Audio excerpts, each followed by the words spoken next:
Selamat datang kembali di pembahasan mendalam kita. Oke, hari ini kita mau gali satu sumber yang menarik banget nih.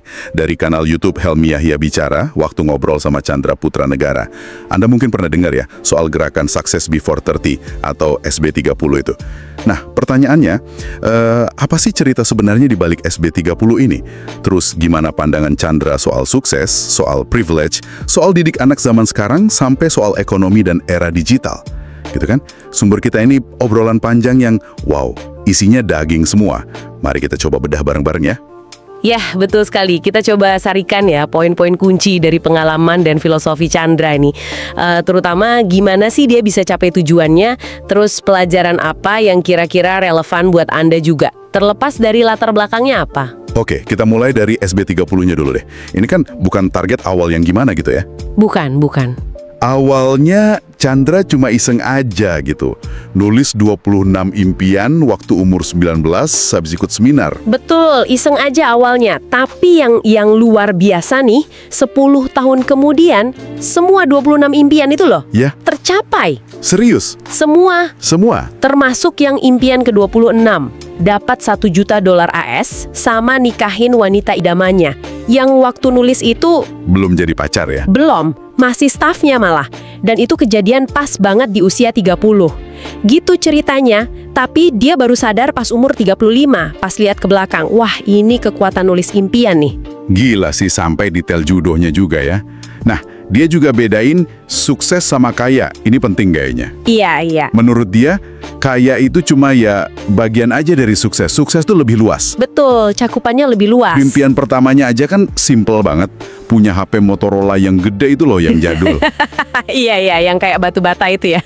Nah itu, di usia 19. Jadi sukses tuh ya soal capai milestone kita sendiri. Bukan melulu soal uang gitu ya. Betul, lebih personal gitu ya. Nah, ngomongin soal privilege nih, ini juga unik cara dia lihatnya. Oh iya, gimana tuh? Dia ceritakan ayahnya dulu orang berada, tapi terus bangkrut pas Krismon 98. Iya, bangkrut total. Padahal kakek buyutnya dulu malah perantau sukses dari Fujian di Surabaya.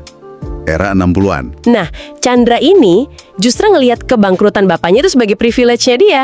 Tunggu. Kebangkrutan kok privilege? Biasanya kan privilege itu warisan, koneksi, fasilitas gitu kan? Nah, itu dia uniknya. Buat Chandra, privilege-nya adalah justru karena dia nggak dapat warisan apa-apa. Jadi, dia harus mulai dari nol banget. Berjuang sendiri. Oh, jadi privilege-nya itu kesempatan buat berjuang keras ya?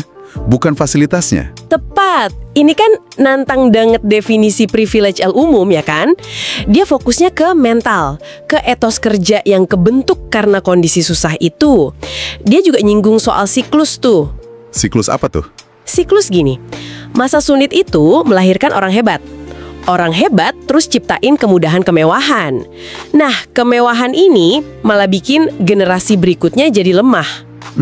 Masuk akal. Generasi lemah ini akhirnya bikin masa sulit lagi, muter gitu terus. Nah, dia pengen putus siklus ini. Jangan sampai anaknya nanti jadi generasi yang lembek itu. Wah, nyambung nih ke cara dia mendidik anak. Dia kan anti lembek banget ya. Nggak mau pakai pola pikir, wah cukup aku aja yang susah, anakku jangan. Persis. Dia sengaja bikin anaknya ngerasain perjuangan. Contohnya gimana tuh?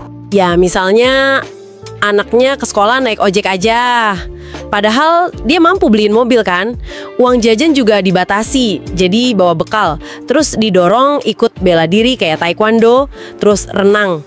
Biar apa? Biar disiplin, biar punya prestasi sendiri. Oh, jadi biar anaknya nggak numpang nama bapaknya aja ya. Harus punya achievement sendiri. Iya banget. Biar punya sesuatunya sendiri gitu. Sikap tegas ini kayaknya ke bawah juga ya pas dia lihat fenomena era digital sekarang. Ada kritiknya dia. Ada. Dia agak prihatin ya, lihat banyak kreator konten sekarang tuh kayaknya banyak yang cuma ngejar sensasi aja, pansos gitu istilahnya. Panjat sosial ya? Iya. Terus filter editorialnya minim banget dibanding media lama.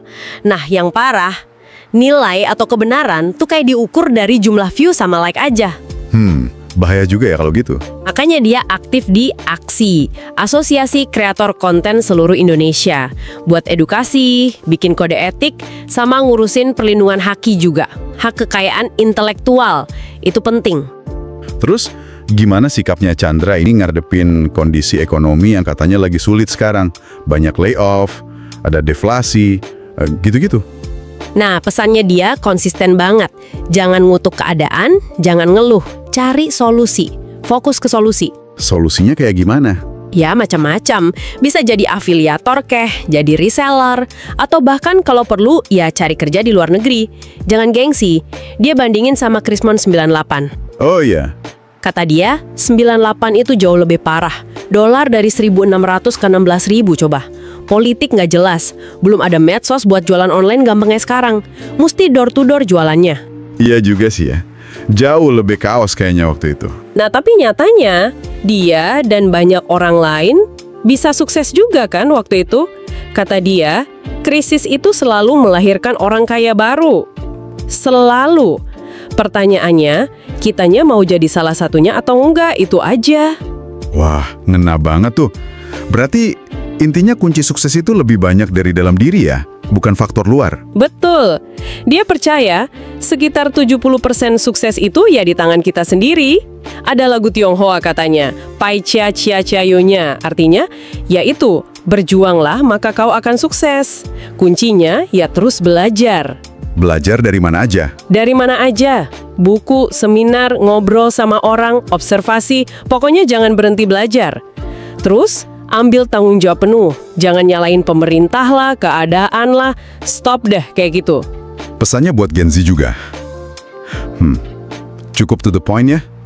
Jangan mau dicap lembek. Iya, lugas banget. Dia kayak nantang gitu. Ayo dong Gen Z, tunjukin kalau kalian bisa tangguh, bisa proaktif, punya inisiatif, hormat sama orang tua, bisa kerja tim.